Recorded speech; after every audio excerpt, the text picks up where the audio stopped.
Welcome to another video in the Practice Makes You Better series. In this particular video, I'm going to be tackling the category of hazard awareness, not to be confused with hazard perception. It's hazard awareness for questions.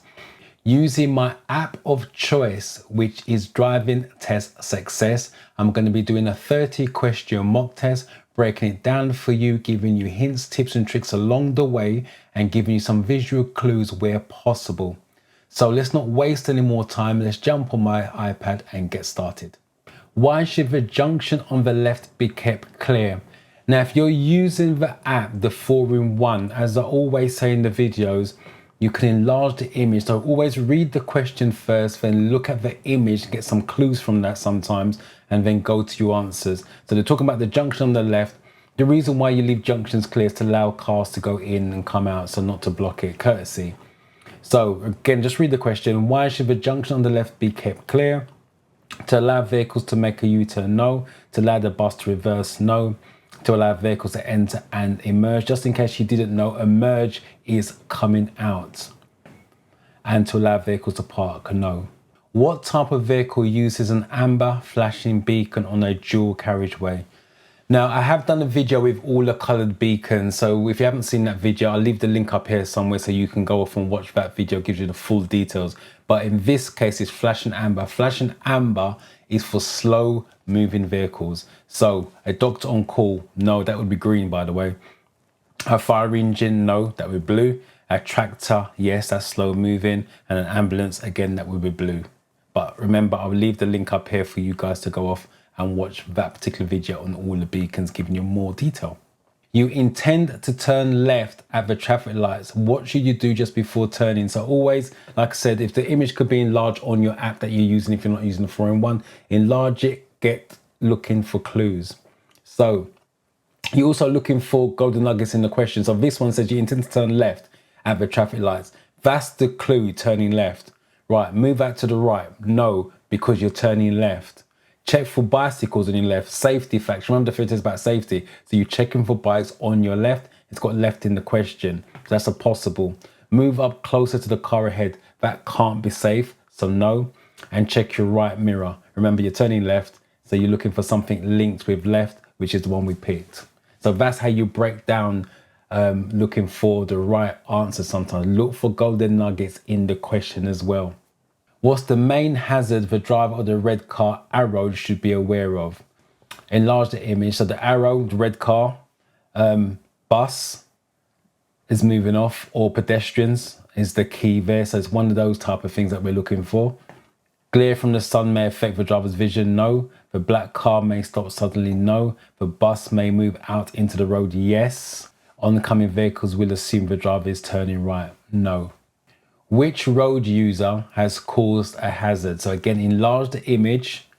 A, parked on the pavement and on the zigzags. It's got to be that. Well, once you're parked on the zigzags, you know you're going to be a hazard. So it's got to be that. C's fine, D's fine, and B's fine. So it's going to be A. So we just look for A and go straight to that. We don't need to read the rest. What's the main hazard you should be aware of when following this cyclist? So the key there is the main hazard you should be aware of. So again, enlarge the image. So it's just a cyclist riding down the road. So what's the main hazard? The cyclist may move to the left and dismount. If they move to your left, it's not going to cause you a problem. The cyclist may get off and push the bicycle. Again, if they get off, it's not going to cause you a problem. The cyclist may wish to turn right at the end of the road. So cyclist turns right, it will signal right. That's not a main hazard. The cyclist may swerve into the road. Now that's a main hazard because the cyclist swerve is going to be with no warning. The other thing is, why do cyclists swerve? They swerve to avoid drains and manhole covers because the wheels do not grip metal surfaces. So that's a reason why. So that is the main hazard. Again, the little nugget in the question, main hazard is what you want to take into answering your questions. How does drinking alcohol affect your driving behavior? It increases concentration, no. It improves judgment skills, no. It increases confidence, yes. It leads to faster reactions. Now, when people drink, obviously they think they can take on the whole world. That's what it does. It gives you confidence, exaggerated confidence, but it gives you confidence. It's going to be about one. What should you do for traffic in the left-hand lane is slowing down? So again, look at the image. Traffic in the left-hand lane is slowing down, but the right-hand lane's closed off. So let's see what they're looking for. Slow down, keep a safe separation distance. That's a possibility because it says slow down. So we're slowing down, we're keeping safe. It says safe in the answer as well. So that's a possibility. Accelerate past the vehicles in the left-hand lane. Once you start to accelerate in that situation, it can't be safe. Move across and continue to the right-hand lane. The right-hand lane's closed off. That makes no sense. And pull up on the left-hand verge. No, it's going to be about one. It says slow down. So you're already making it safe by slowing down and then keeping a safe, keyword safe, separation distance. Why should you be cautious when going past this bus or waiting at a bus stop? Again, enlarge the image. It's normally pedestrians, can be walking out in front of the bus is an option. So let's see what they've given us. People may cross the road in front of it. Yeah. There's a zebra crossing ahead. No. There are driveways on the left. No. The road surface will be slippery. No. What should the driver of a grey car be especially aware of? Again, enlarge the image. With this one, the road is narrow, so the driver should be aware car doors can open, child running between the parked cars, something along those lines is what we're looking for. But uneven road surface, no. Doors open on parked cars, yes. Traffic following behind, no. Empty parking space. And again, the key word there is be especially aware of. Some two-way roads are divided into 3 lanes. Why are they particularly dangerous? The key word there is particularly dangerous. Now, let me explain this and see if I can do this on camera, see if it comes across all right. So you've got 3 lanes. You've got cars going up on the left, cars coming down on their left, and the middle lane's open. So let me just repeat that. You've got cars on the left going up, and then cars on the right, but they'll be going down. It means the middle lane can be used for overtaking by both. So obviously for cars overtaking going up and the cars overtaking going down, that's why it can be particularly dangerous. So that's what we're looking for. Cars can use the middle lane or overtake in the middle lane, depending on how they want to word it. So let's just jump back onto the iPad. Traffic in both directions can use the middle lane to overtake. First one out. Traffic uses the middle lane for emergencies only. No. Traffic can overtake on the left. No. Traffic can travel faster in poor weather conditions. Again, no. When should you use hazard warning lights? You're going to use hazard warning lights when you are an instruction, or if you're on the motorway and you're slowing down suddenly because of traffic slowing down ahead. So let's see what they're giving us. When direction indicators aren't working, no. When warning oncoming traffic that you intend to stop, that's going to be no, that's brake lights.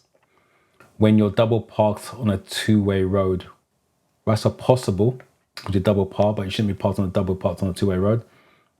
When your vehicle has broken down and it's causing obstruction, that's a better answer. That's the safest one out of all of them, because technically you shouldn't be double parked on a two-way road, but you've broken down. Yes, you are now a hazard. That's where it's going to be applicable.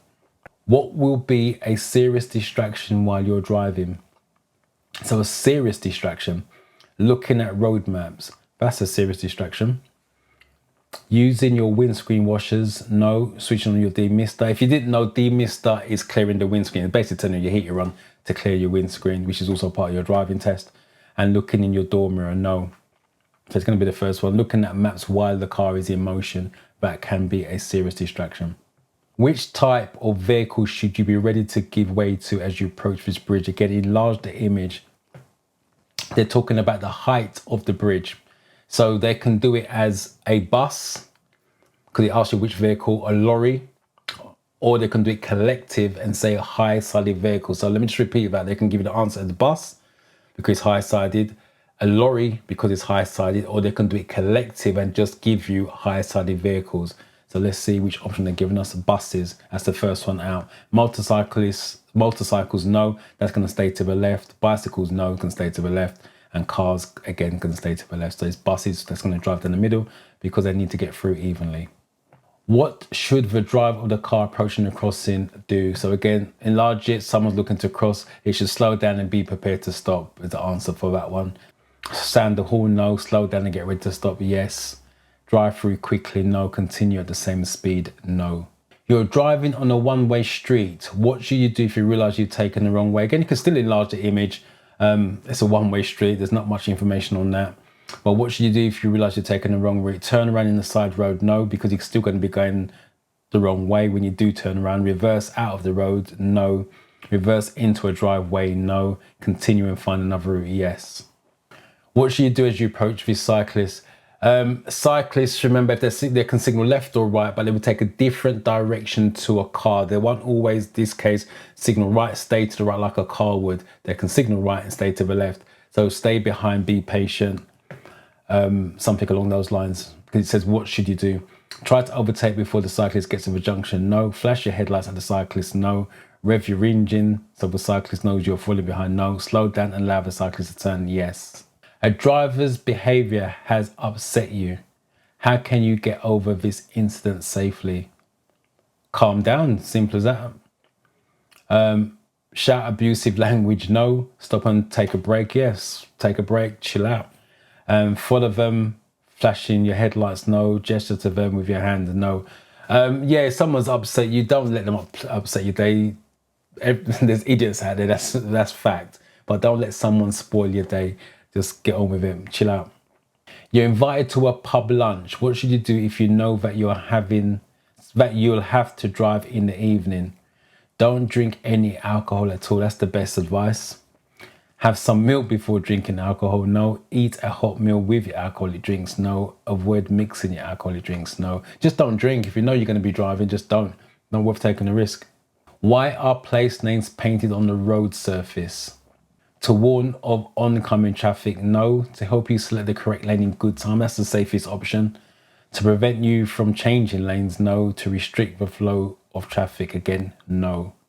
You're driving on this dual carriageway. Why may you need to slow down? Again, enlarge the image. It says roadworks in a mile's time. That's the reason why. There are roadworks ahead of you. First one out. There are no footpaths. No. There are solid white lines on either side, and again, no. And there's a broken white line in the center? No. What type of vehicle displays this yellow sign? And if you don't know this one, it's on a school bus. It's a school bus. So we're looking for something along those lines. A private ambulance? No. An ice cream van? No. A school bus? Yes. A broken down vehicle? No. Do you need to plan rest stops when you're planning a long journey? Yeah, you do. If you're doing a long journey, you need to break it up every 1 hour and a half to 2 hours. Take a break. It gives you concentration, it gives you time to get rested as well and take some fuel on board. So yes, regular stops helps concentration. That's the first one out. No, you'll be less tired if you get there as soon as possible. No. Yes, you should plan to stop every half hour. If you've got a long trip and you're stopping every half hour, you're going to struggle to get to where you want to get to. No, only fuel stops will be needed. Again, no. Yeah, rest stopping regular refreshes you and gets your concentration back on track. What type of vehicle could you expect to meet in the middle of the road? Again, this is similar. This is why I say understand the question. This is similar to what we had before. I think the answer before was bus. So let's see what they're giving us this time. Motorcycle? No. Lorry? Again, because high side is going to be that one. Bicycle? No. And a car? No. What must you do if your poor health affects your driving? Always drive accompanied? No. Avoid using motorways? No. Inform your local police? No. Inform the licensing authority. That's the DVSA. You need to let them know if your health changes. They may put restrictions on your license or revoke the license, depending on how poor your health is. But yeah, if your health changes, let them know. What should you do if it's raining and you're following this lorry on a motorway? So again, enlarge the image. So if it's raining, you want to be aware of the spray, because obviously the spray is going, because it's a lorry, it's going to be a lot more than a car. It's going to splatter your windscreen. So maybe drop further back to be safer. But another question is, how much longer will it take you to stop in the wet? It's going to be double or 4 seconds, depending on how they want to word the question. So be aware of spray reducing your vision. Yep. Allow a 2-second separation gap. That's when it's dry. Switch your headlights onto main beam. No. And move into a lane that has less spray. Again, no. Should we stay left when possible? That's why you don't move into another lane. You're driving a car fitted with automatic transmission. When would you use kick down? Now, kick down for automatic is for quick acceleration. Because technically automatic do not have cars. If you want to accelerate quickly, like on the motorway, you want to get from whenever, whatever to 70 miles an hour, you just put the gas to the floor, it senses you want to pick up speed, and then it kicks it down to a power gear, and then it will kick it up to the correct gear based on your speed after that. In a manual, you'll have to drop down to second gear, get the power, again, floor the gas, and then skip 3, going to 4, 4, then going to 6, so skipping gears. And that's called a block gear change, by the way, and that's for another theory test question. How do you save fuel? You save fuel by block gear changing, i.e. skip gears. But on this one, it's quick acceleration. And with this as well, they always give you one answer that even comes close to that. As much as I don't like memorizing answers, as long as you go for something that's quick in these options, they always just give you one, and let's see if I'm correct. To engage cruise control, no. To accelerate quickly, yes.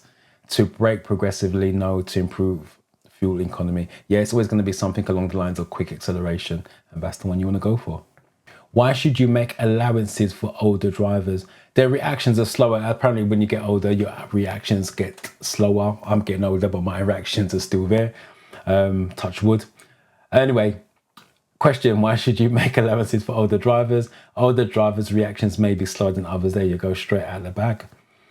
Older drivers are exempt from wearing seatbelts. No. Older drivers take more risks than other drivers. No. Older drivers can only drive cars that have automatic gearbox. And again, no. You need glasses to read a vehicle number plate at the required distance. When must you wear them? Now, if you pass your driving test wearing glasses, you've got to wear your glasses all the time when you're driving to be legal. So it's when you're driving. Only in bad weather conditions, no. Whenever you're driving, yes. Only at night time, no. When you think it's necessary, no. What hazards should you be aware of when traveling along this street? Again, this is similar to when the car was driving down, so it's just worded slightly different. Again, look at the image. It's narrow, similar thing. Car doors are opening, children running out in between parked cars, so something along those lines. Glare from the sun, no. Large good vehicles, no. Lack of road markings, no. Children running out between vehicles. I think the last one was about car doors opening, and that's what I mean about the theory test. As long as you understand, you start to see questions start to be repeated in a different form. But if you know your questions and know your answers, it doesn't make a difference how they spin it, you're still going to get it right. And there you have it, another series done, hazard awareness, and it's a very simple category. All you got to do is apply safety to whatever they're showing you. And it's a lot of images, but like I said, if you're using the app while you're studying, or 4-in-1 app anyway, let me speak for that one because that's the one I'm using, you can enlarge it. I'm assuming on other apps you can do the same, but I can't vouch for that. So always enlarge the image, see if you can get clues, but also look for clues in the question, like the one with the car turning left, cyclists, bicycles turning left, tallies. You always look for clues. So hopefully that helps you out. If you haven't already, come and join us in our community on Discord. I will leave the invite in the description, and I will leave it as a pinned comment. If you got value from this video, like, comment, definitely share it with your friends so they have a chance of passing the theory test just like you. And YouTube's going to show you a video here. I'm going to show you a video here. Go off and watch which one's relevant to you, and I shall catch you in the next video.